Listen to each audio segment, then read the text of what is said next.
Friday night at Tannadice is the first competitive look at McInnes' new Rangers side, and this is the starting 11 I think he'll go with against Dundee United. This is purely my prediction based on the players currently available, and I'm assuming Aasgaard's recovered from the knock he picked up against West Ham. McInnes used different systems throughout his career, but his natural preference has generally been some version of a 4-4-2. It can become a 4-4-1-1 when Rangers don't have the ball, with one striker dropping deeper, but I think he'll want two proper forwards on the pitch for the opening game. In goal, I'm going with Pandor. He's looked like McInnes' first choice throughout the important pre-season matches, and I don't see any reason for that to change at Tannadice. This will be his first proper test in a competitive Rangers game, especially with the atmosphere Dundee United will try to create early on. At right back, I think Sterling starts. When he's fit, he gives Rangers physicality, pace and a bit of aggression down that side. He can also move inside when Rangers have possession,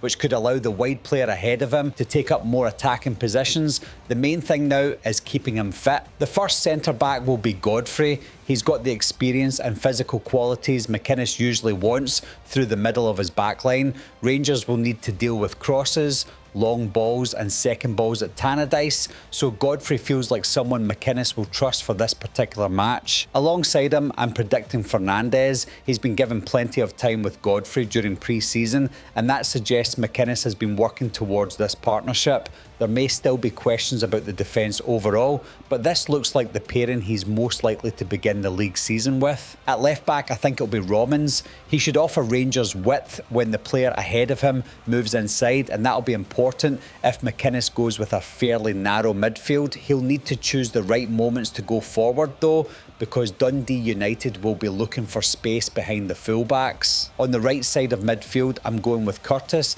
He's direct, he's energetic, and he gives Rangers somebody who'll actually try to carry the ball towards defenders. McInnes will also expect him to work back and help Sterling, so this is a good early opportunity to show he can contribute without the ball as well.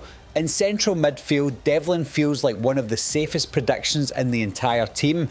McInnes knows exactly what he brings. He'll press, compete for every loose ball and try to set the intensity from the opening whistle. He picked up a knock against West Ham, but the expectation is that he should be available. Beside Devlin, I think Dan Neil could get the start. Mohamed Diamande is obviously another strong possibility, but Neil might give Rangers slightly more control in possession, especially if Devlin is being asked to play with aggression and cover ground. This is probably the hardest position in the team to predict. On the left, I've got Aasgaard, assuming he's fully fit after the knock he picked up in the West Ham friendly. He doesn't need to stay glued to the touchline. I'd expect him to drift inside, find pockets of space and give Romans room to move forward on the overlap. Up front, the first name has to be Lawrence Shankland. McInnes knows him well, he can finish chances, and he's also capable of dropping away from the centre backs to link the midfield with the attack. That would allow the second striker to remain higher while Shankland gets involved in the build-up. The second striker for me will be Chermiti.